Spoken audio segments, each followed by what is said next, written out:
Ben, out of his senses, took off his clothes, and what May saw in between his legs made her shout.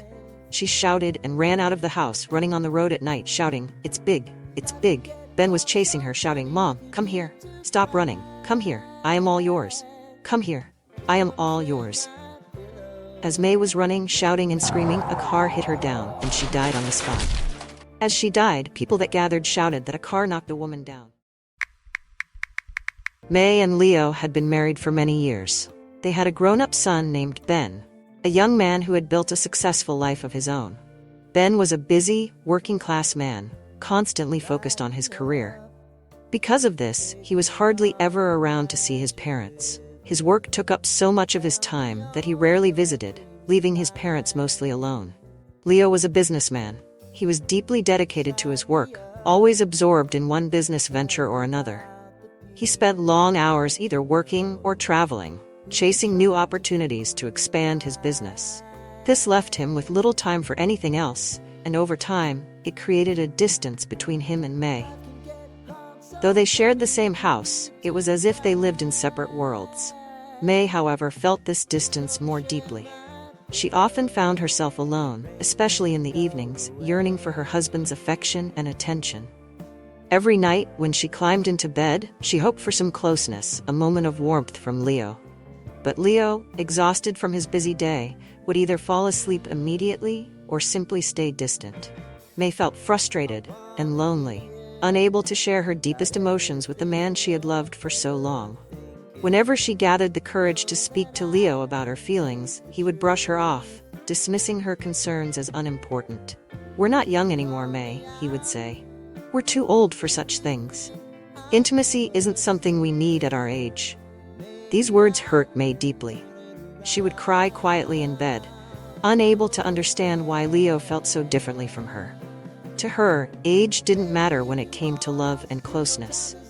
She still felt like a woman inside, with needs and emotions that didn't just disappear with time.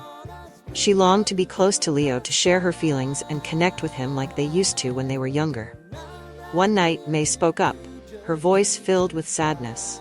"Leo, I know I may look old on the outside, but inside I still have feelings like any other woman. I still need love and closeness from you. Please, don't push me away. You know that I would never do anything to harm our marriage, but the loneliness is becoming too much to bear." Leo simply turned away, and May's heart broke a little more. She stayed awake that night, crying into her pillow, feeling as if a wall had grown between them that she didn't know how to break. May spent most of her days alone in their large, empty mansion. The house, once filled with joy and warmth, now felt cold and silent.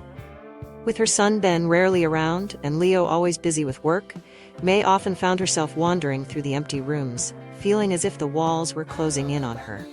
She was surrounded by luxury, but it did nothing to ease her loneliness. Every night was the same. When it was time for bed, she would lie down beside Leo, hoping for some comfort. But as usual, Leo would either fall asleep quickly or stay distant, leaving May feeling empty and unloved. On many nights when sleep wouldn't come, she would hug her pillow tightly, as if squeezing it could somehow ease the ache in her heart. But it never worked. The loneliness lingered, and her heart grew heavier with each passing day. One afternoon, May decided to visit her close friend, Julia, hoping that a friendly face might lift her spirits. When she arrived, Julia immediately sensed that something was wrong. They sat together, and after a few moments of silence, May felt tears filling her eyes. She couldn't hold back any longer and told Julia everything about her struggles with Leo. The distance, the neglect, and the feeling of being unwanted. "It's like I don't matter to him anymore, Julia," May said, her voice trembling. "Every night, I go to bed hoping he'll show me even a little bit of affection, but it never happens. He's so wrapped up in his business that he's forgotten about me." Julia listened closely, nodding with understanding. When May finished speaking, Julia leaned forward, her eyes serious but warm. She gently took May's hand and said, "Listen, May, if Leo isn't giving you the love and attention you need, maybe it's time you find someone else who can make you feel alive again." May looked at Julia in shock, her eyes widening. "What do you mean, Julia?" Julia lowered her voice and spoke softly. "Find a young man, someone who can fulfill your needs and make you feel happy again. You deserve to feel loved and appreciated, May. If Leo isn't willing to do it, then why not find someone who will? No one has to know, just someone who can bring a little joy back into your life. At first, May was taken aback by Julia's suggestion. The idea of seeking comfort in someone else felt risky, even wrong. But as she thought about it, she realized how tired she was of feeling so lonely. Part of her wanted to feel alive again, to experience the warmth and closeness that she'd been missing for so long. Julia noticed her hesitation and gave her a reassuring smile. Think about it, May. I only want you to be happy. Life is too short to live it feeling lonely and unwanted. Maybe this could give you the peace of mind you deserve. May left Julia's house with a lot on her mind. She was unsure, but for the first time, she felt like she had a choice. She wanted to feel whole again, to be seen and valued. As she walked back to the mansion, her heart felt heavy. But a small spark of hope had ignited within her. One day, as May was in the house alone, her son visited her and wanted to spend the night with her and travel back the next day to his own house. At night, Julia called her son. She narrated to her son all that she was passing through in her father's hand. In fact, it's killing me softly. Ben asked, Mom, why are you telling me all these now? Ben's mom told him, because I want you to be satisfying me whenever your dad isn't around. I don't want to get a man outside. Ben shouted, Mom, what are you saying? Are you drunk or something? I can't believe myself. In fact, I will take you to a psychiatrist to have your brain examined. God forbid, Mom. Get out of here. Get ready.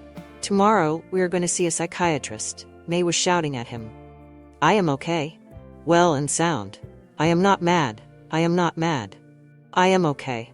Later that night, May served Ben a cup of water that she put a substance in to make him lose his senses and begged Ben to forgive her for what she had said earlier.